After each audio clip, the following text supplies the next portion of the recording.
Good morning, everyone. So, one of the things we always get asked is what is the best computer?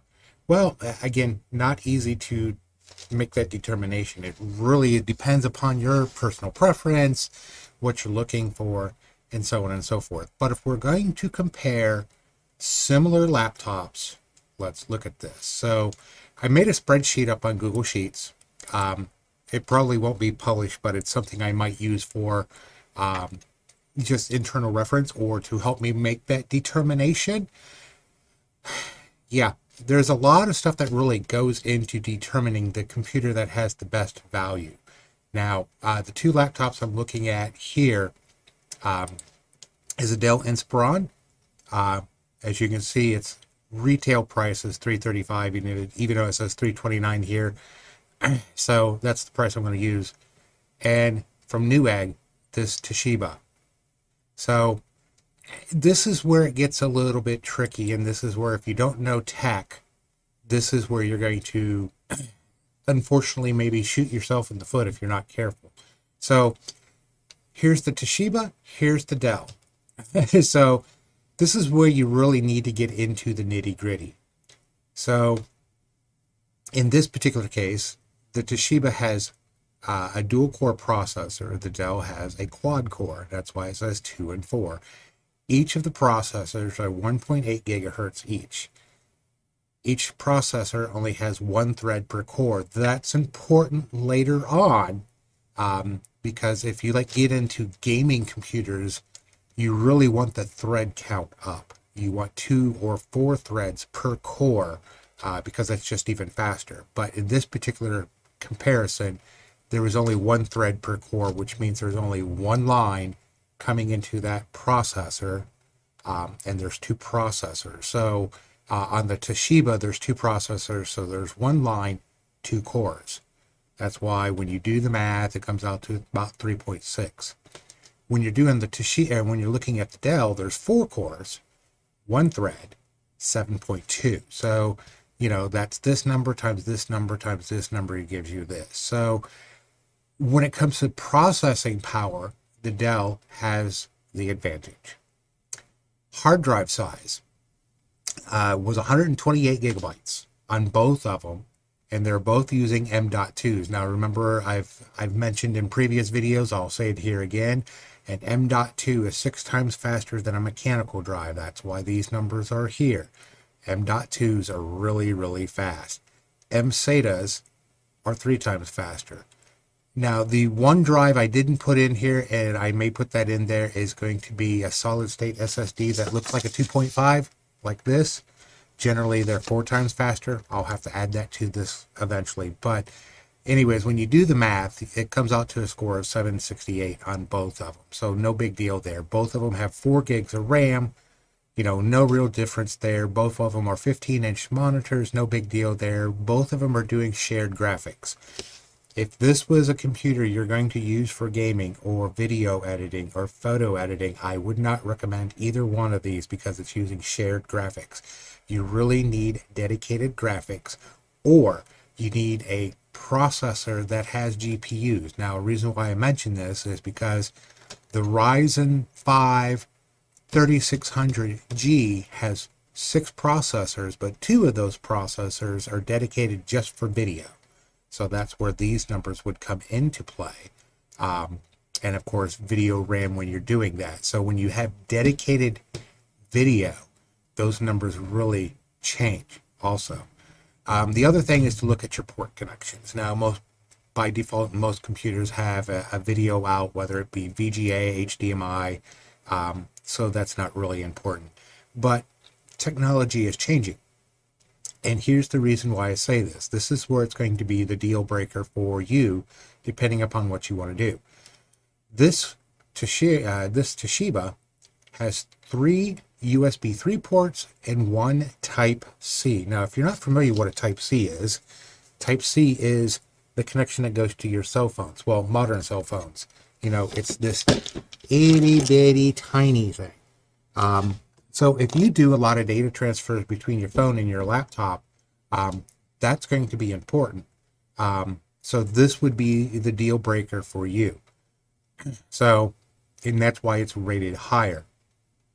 I mean, the thing is the Dell, although it doesn't have a Type 3.1 or Type C, does have three USBs in their 3.2s. They are higher quality, but again, they don't have the Type C, so you can't just plug your phone into it unless you have an adapter. So that's something to consider here too. So they both had card readers. So overall score, when you're looking at scoring, the Toshiba actually scores a little bit better than the Dell. Now, this is where I need you to kind of like pay attention for your own personal use, because if you need more processing power for spreadsheets, for word processing, stuff like that, you would really want to look at the processor. Or if you're just doing everyday, ordinary Facebook, YouTube, stuff like that, then this one is probably going to be, yeah, around about where you want. Here's the thing. This Toshiba, they're asking $359. The Dell, $329 on sale so far.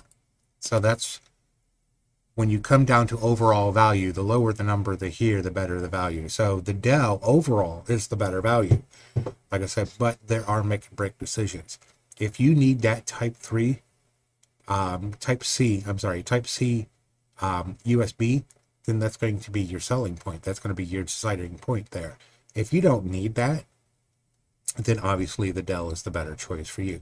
Now, again, these prices are going to change. This $359 and $335 being offered by, this is Newegg and this is from Dell Direct.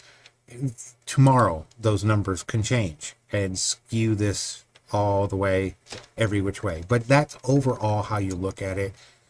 That's how I look at it when it comes to, if I need to make a decision, a hard decision between the two.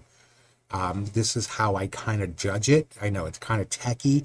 And for the average person, you're going to go with what feels right for you, or by port connectivity, because that port connectivity is going to be important. If you need a computer that's got an HDMI port so you can hook it up to an external monitor, obviously you can do that. But if you have an older monitor, then a VGA port would be more important than an HDMI. So again, it's really going to be up to personal preference, but if it comes down to just sheer, absolute pennies to pennies, it's really going to come down to what you're using it for. But honestly, in this particular case, even though Dell has the better value, when it comes to longevity, Toshiba is the better price. Personally, for what we have seen throughout the years, in fact, Toshiba was #1 laptop manufacturer for years. They've only recently, because they've tried to compete with Dell and HP on the thinner ones, that they've kind of slipped in the rankings a little bit. But overall, like I said, me personally, I would go with the Toshiba over the Dell. Again, this is a sturdier looking laptop versus this. But again, weight, connectivity, it's really going to be depends on what you need. This one has S mode installed, which means you can't download anything, where this one does not have S mode. So this is an education laptop. So it has, a little bit more security on it. So it really is going to come down to personal preference.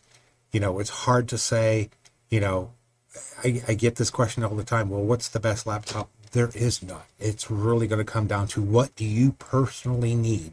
Do you need the processing power? Do you need the storage? Because if you needed storage, if you're storing hundreds and thousands of photos and videos, and this is not going to be it. 128, you'll burn out. I would tell you to go with a mechanical drive, at least 1 terabyte, which is 8 times bigger than this.